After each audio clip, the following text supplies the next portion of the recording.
In the third quarter, it's not an inbounds play. He pushes off of Neto. Okay, then he's going to talk, he's called for offensive foul. He's going to hang on to the ball. That's, Steve Kerr mentioned, was a delay of game. You don't need to push off with your speed. Now you're getting a tech. It's like, Jordan, come on. Let's go. You can't do that. Just stay in the game. Keep your head in the game. And this one was just a pass that had no shot. He just lobbed it up there. At this point, we all have to sit down for a sec and think this one through. I mean, what the hell is happening to Jordan Poole right now? We all know the man is super talented and can be a star in this league. But what's with the inconsistency? This has got to be painful to watch if you're a Warriors fan, because we all know that JP3 used to not be like this. Now, before we talk about what's happening with him right now, let's dial back a bit and briefly talk about how we got to this mess in the first place. The Golden State Warriors select Jordan Poole. Back in the 2019-20 season, the Dubs drafted the then 20-year-old Jordan Poole out of Michigan as their 28th overall pick. Due to the presence of the Splash Brothers in the backcourt, JP3 struggled to find minutes in the Dubs' regular rotation, and this forced him to be relegated to the G League on several occasions.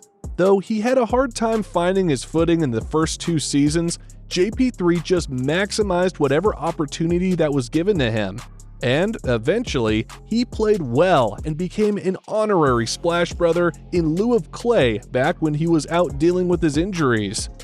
During this stretch, this is where his game really had gone up, as he averaged almost 19 a ball game while shooting almost 44% from the field and 35.7 from three.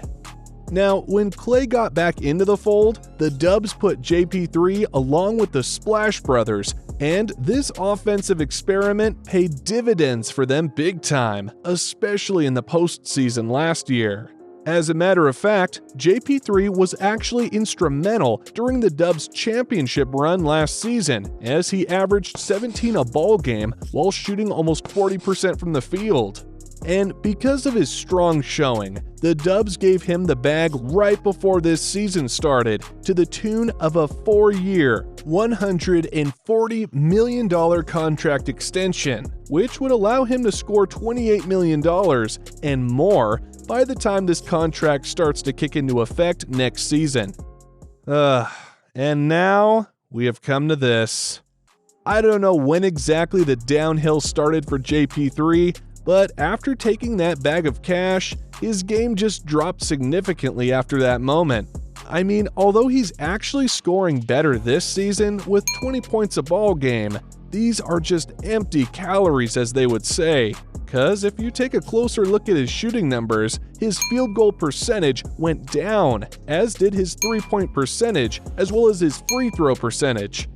And the worst of it all is that he's actually throwing the ball away quite a lot more this season, with 3.2 turnovers a ball game, which made him the #1 turnover guy for the Golden State Warriors. And take note, the turnovers that he'd been doing are usually unforced turnovers, which means that he would just basically dribble the ball on his foot, do a lifting violation, or simply throw a lousy pass to the other team. I mean, this kid was once touted as the next Steph Curry, and he definitely showed glimpses of that last season. If you remember, Steph was also like JP3 back in his younger years.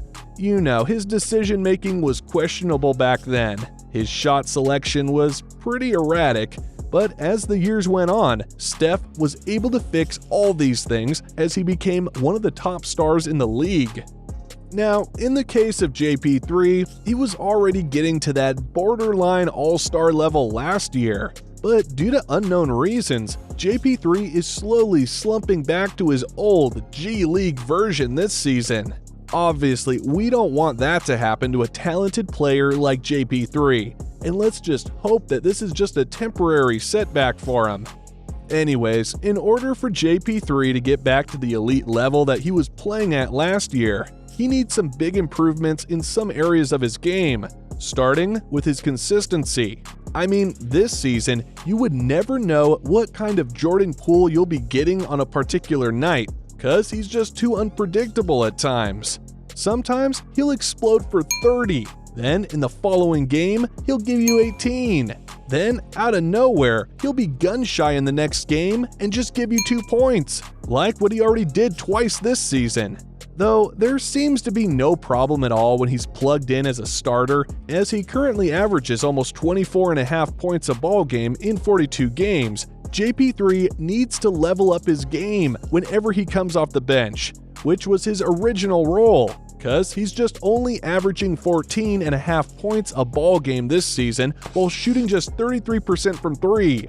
Again, it's all about consistency for JP3 at this point, and once he gets that fixed, I'm pretty sure that he'll be back on track in no time. Anyways, the next area of his game that needs some serious improvement is his decision making.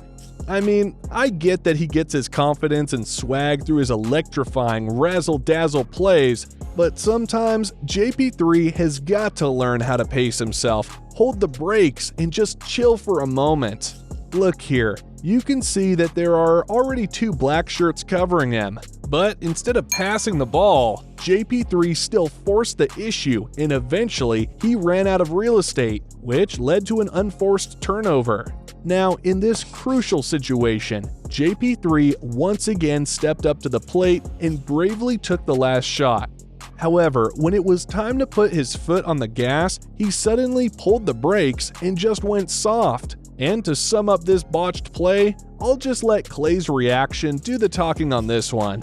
Anyways, aside from his sloppy decision making, the last thing that JP3 has to improve on is his defense. While there's no question that his first priority is to put points on the scoreboard, JP3 has to at least show some fight or effort on the other side of the floor, because there have been a lot of times where he's been a huge liability on the defensive end for the Warriors. Like in this play right here, JP3 should have called DiVincenzo for a switch here. And when he took on his man, DiVincenzo had no idea that they'd already switched assignments, and this seemingly slight miscommunication leads to an easy, wide-open layup inside. Now, in this defensive sequence, SGA drives inside the paint to break their defense. And while this was happening, JP3 was just ball watching the entire time, and his man quickly took notice of this, which is why he went for a backdoor for an easy bucket while JP3 was still snoozing in the corner. And in this last play, JP3 was just too lazy to play D, and he just watched Okongwu finish it up with an and one. Anyways guys, these are just some of the flaws in his game that need to be quickly fixed so that he can help the Warriors turn things around for them, especially now that the playoffs are just around the corner. There's no doubt that JP3 has all the tools and talent to become the next Steph, or possibly an all-star in the future with his limitless potential.